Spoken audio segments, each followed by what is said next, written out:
Bonjour tout le monde, j'espère que vous allez bien. Dans cette vidéo, on va continuer notre exercice sur le Microsoft Excel. Donc, on va voir dans ce vidéo le TP numéro 2 ou bien l'atelier numéro 2 de Microsoft Excel. Alors, l'exercice 1, ouvrez le classeur Mes notes que vous avez créé la séance précédente. Donc, on va ouvrir le classeur qu'on a créé lors de TP1. Le voilà. Et on va continuer notre travail. Donc, insérer les deux colonnes suivantes après la colonne moyenne matière. Donc, moyenne matière, voilà. Donc, on va ajouter ici matière.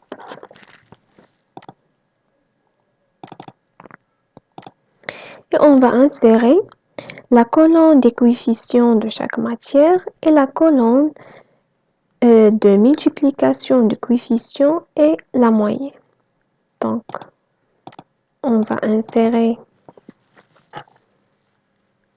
coefficient. On va reproduire la mise en forme de cette colonne.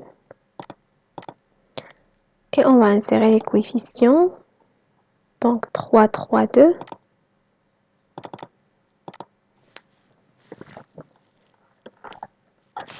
C.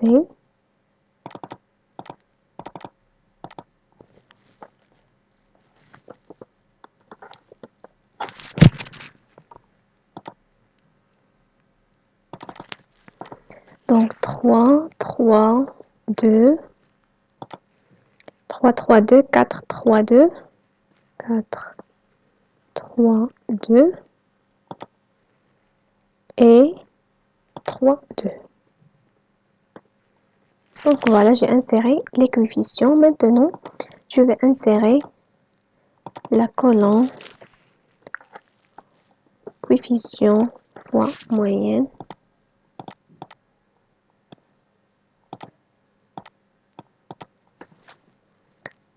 Et voilà. Ensuite, dans la colonne coefficient fois moyenne qu'on a inséré, calculer le produit de la moyenne de matière et son coefficient. Tout simplement, on va calculer le produit de la moyenne et le coefficient.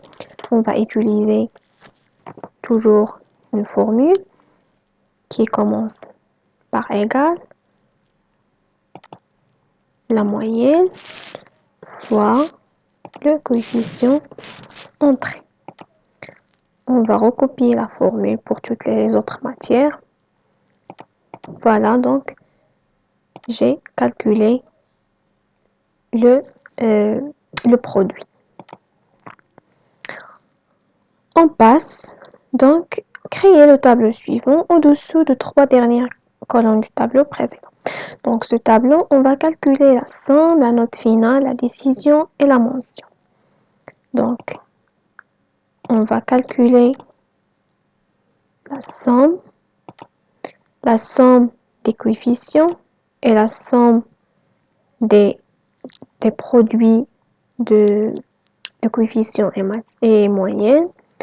Et ensuite, on va calculer la note finale, la décision et la mention. Donc ici, on va mettre somme. Donc somme, note finale. Note finale, décision. Pardon, décision. Et mention.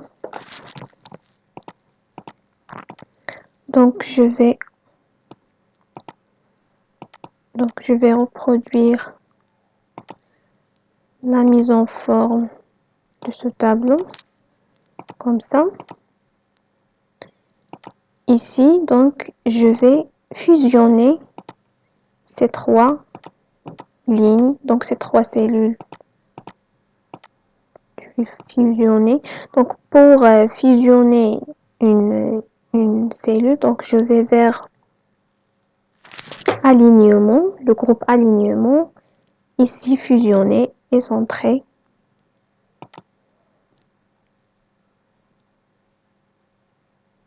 Donc, voilà. Je vais faire la même chose pour les autres cellules. Voilà. Donc, je vais modifier le remplissage.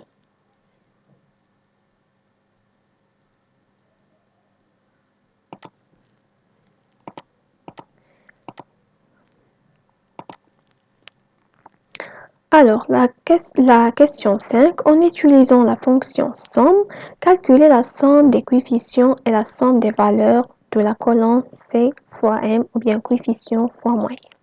Donc, on va utiliser la fonction somme pour calculer la somme des coefficients.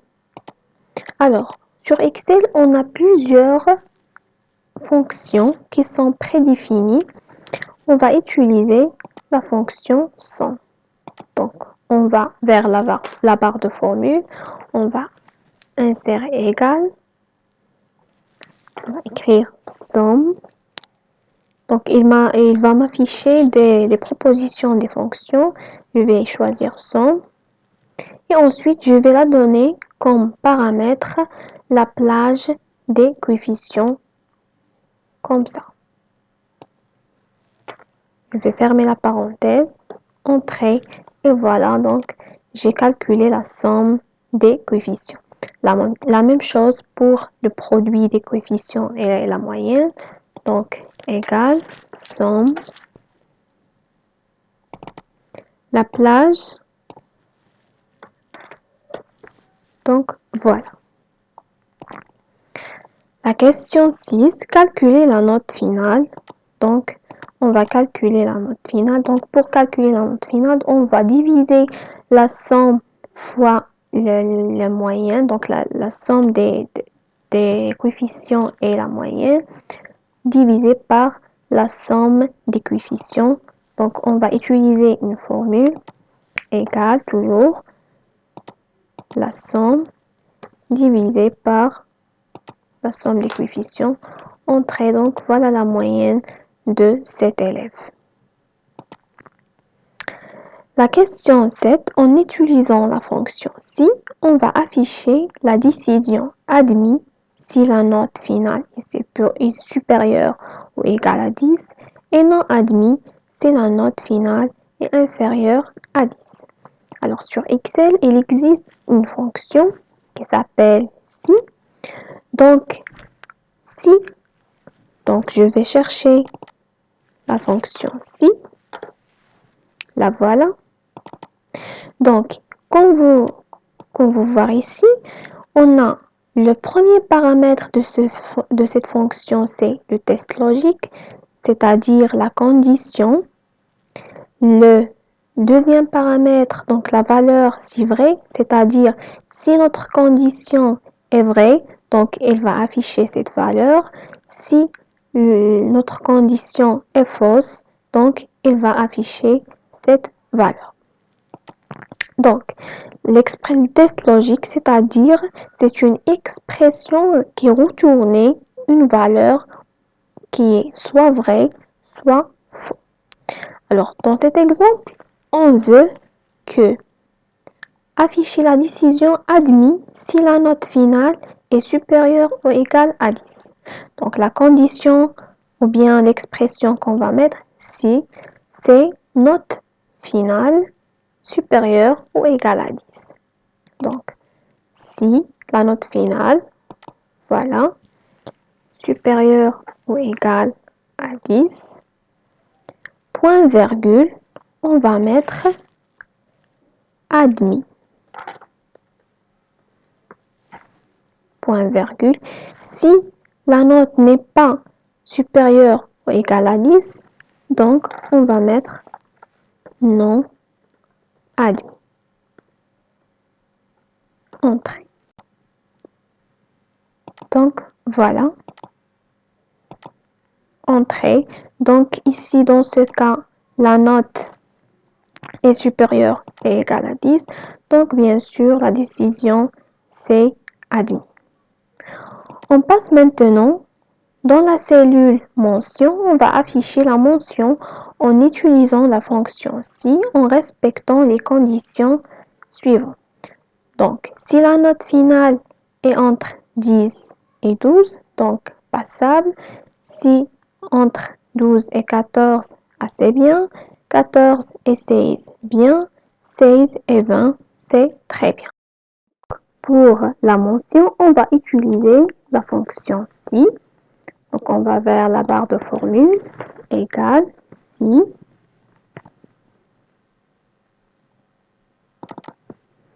Donc, la première condition qu'on va faire, c'est le cas où la note est inférieure à 10. Bien sûr, si la note est inférieure à 10, donc l'élève a échoué, il n'est pas admis, donc on ne peut pas mettre une mention. Donc, on va mettre note finale inférieure à 10. Dans ce cas, donc si la valeur est vraie, point virgule, on va mettre un espace vide.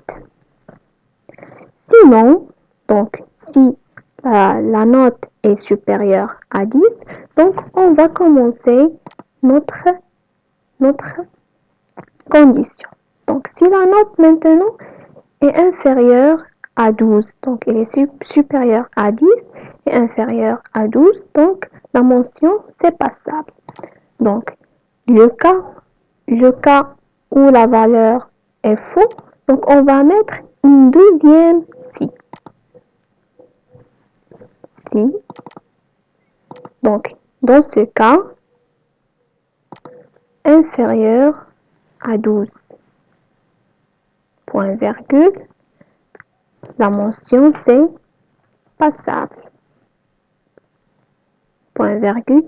Sinon, donc si la note est supérieure à 12, on a une autre condition. Donc on va mettre note inférieure à 14. Mention assez bien. Donc sinon, on va mettre une autre si. Dans ce cas-là, inférieur à 14, point virgule, mention assez bien. Donc maintenant, si la valeur est supérieure à 14, on a une autre condition. La note inférieure à 16, bien.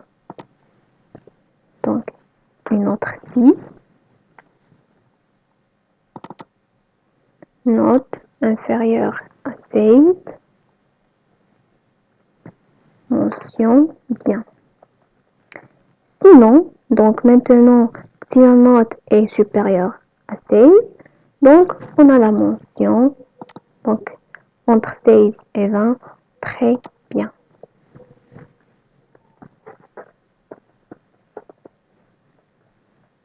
Donc je vais fermer les parenthèses, la première parenthèse, la deuxième, la troisième et la quatrième entrée. Donc voilà, ici on a la note c'est 13,06. Donc la mention c'est assez bien.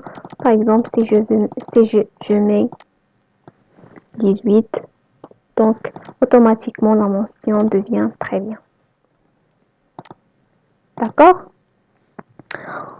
On passe à notre question. Donc c'est l'exercice 2. Donc maintenant, on a terminé le premier exercice. On passe maintenant à l'exercice 2. Donc, l'exercice 2, insérer le tableau suivant et calculer les données demandées en utilisant les fonctions convenables. Donc, on a ici les mois et les précipitations. Donc, on va vers une autre feuille, ou bien, si vous voulez créer un nouvel classeur, donc je vais utiliser seulement cette feuille et je vais commencer à insérer mon tableau. Donc, moi,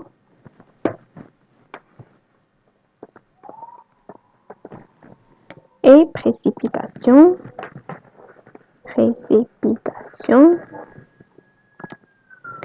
Donc, je vais commencer à insérer les mois. Ici, on a une autre fonctionnalité sur Excel, c'est l'incrémentation. Par exemple, j'ai commencé d'insérer janvier, je vais incrémenter et automatiquement, il va m'insérer les autres mois. Voilà. Maintenant, je vais insérer les précipitations de chaque mois. Entrée.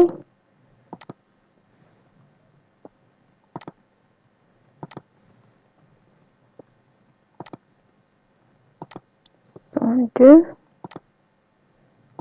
57, 32, 29, 15,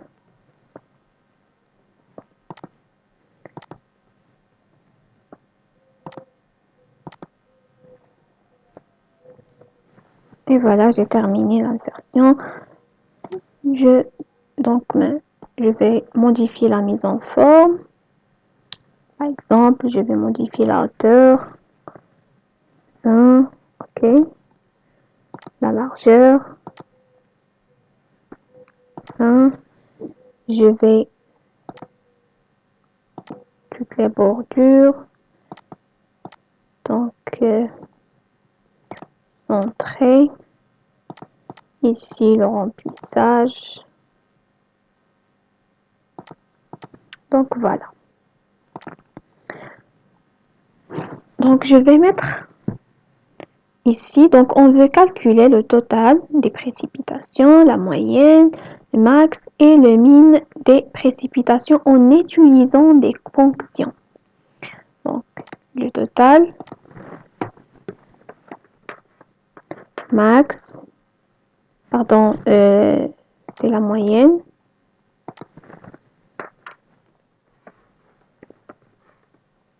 Max, min. Voilà, donc aussi je vais modifier la mise en forme.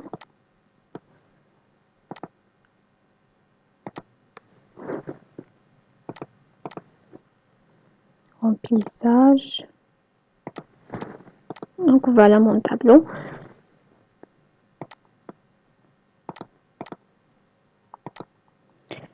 Donc je vais commencer par le total. Donc pour calculer le total ou bien la somme des précipitations, comme on a déjà fait dans le premier exercice, donc on va mettre le signe égal, on va chercher la fonction somme, on va sélectionner la plage, fermer la parenthèse, entrer. Donc voilà, là, le total des précipitations. D'accord? La moyenne, la même chose. Donc on va chercher la fonction moyenne. On va donner la plage comme paramètre, fermer la parenthèse. Voilà. Donc, voilà la moyenne. Ici, je peux mettre en forme le nombre de, ou bien la moyenne. Donc, si je veux réduire les nombres ou bien les chiffres après la virgule, je vais vers le groupe nombre de l'onglet accueil et je peux donc réduire les décimales. Voilà. La même chose pour le max, je vais chercher la fonction max. Je vais la donner la plage. Donc voilà. Donc les précipitations maximales, c'est ça. Donc c'est 196.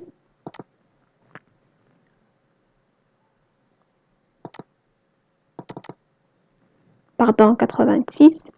Donc ici, on va chercher la fonction min.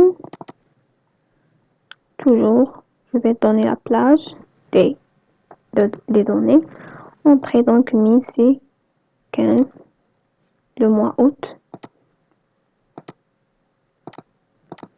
Et voilà. Donc, j'ai fini mes calculs. On passe à la deuxième question. Donc, représenter les données du tableau par un graphique en histogramme. On veut maintenant représenter ces données par un graphique. Donc, tout d'abord, on va sélectionner notre tableau. D'accord? Ensuite, on va vers l'onglet Insertion. Et ici, on a les graphiques. Donc, je vais cliquer Donc, on a groupe tableau, illustration et groupe graphique. Donc, je vais cliquer sur la flèche du groupe graphique pour afficher la boîte de dialogue. On veut l'histogramme. Donc, ici, on a plusieurs formes d'histogramme. Par exemple, je vais choisir celui-là. Et voilà, donc, elle me donne le graphique en histogramme. Donc, ici, les précipitations et là, les mois. Je peux modifier ensuite le style de mon graphique. Donc, modifier la couleur, etc. Ensuite, je peux aussi modifier la disposition, donc le titre, la légende, etc., etc. Notre TP, on passe maintenant à l'exercice 3. Donc, remplir ce tableau, sachant que la taxe, c'est le prix fois TVA et le prix TTC égale le prix hors taxe plus taxe. Plus taxe, oui. Donc, tout d'abord, on va remplir ce tableau. Donc, on va commencer par la TVA. C'est 20%.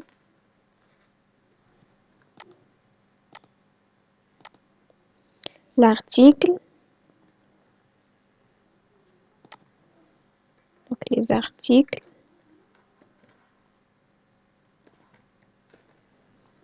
Le prix hors taxe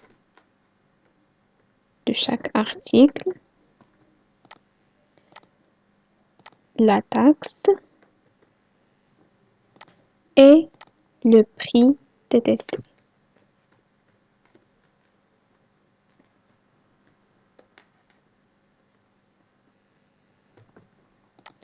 Voilà donc je vais remplir le tableau et je reviens. Le remplissage de mon tableau et je fais la mise en forme des cellules. Maintenant, avant de faire les calculs, on a une autre mise en forme sur Excel, c'est la mise en forme des valeurs. Donc, pour faire la mise en forme des valeurs, donc ici, on a l'onglet ou bien le groupe nombre de l'onglet accueil. Donc, on a le format nombre comptabilité, donc c'est le format monétaire, le pourcentage, on a le séparateur de milliers et ajouter une décimale et ou bien réduire les décimales. Donc dans notre cas, on va séparateur de milliers, donc on va utiliser le séparateur de milliers, comme ça donc la lecture des nombres est simple. D'accord? On passe maintenant pour calculer la taxe. Donc, on a la taxe, c'est le prix fois la TVA. Donc, le prix fois la TVA. Donc, pour calculer la taxe, on va utiliser une formule. Donc, la formule, toujours égale prix fois TVA entrée. Donc, voilà la taxe. Mais, donc, si on veut calculer la taxe pour les autres articles, on va recopier la formule, mais avant de recopier la formule, on va fixer la taxe, ou bien la TVA, en mettant dollar ici et dollar là. Ensuite, on peut recopier notre formule. Voilà. Pour le prêt DTC, donc, c'est le prix hors taxe plus la taxe. Donc, on va mettre égal, donc si c'est le prix hors taxe, plus taxe, entrée, donc recopier. Donc ici, on a des grands chiffres. Et voilà, tout simplement. Donc, on a calculé le prix hors TTC et la taxe de ces articles.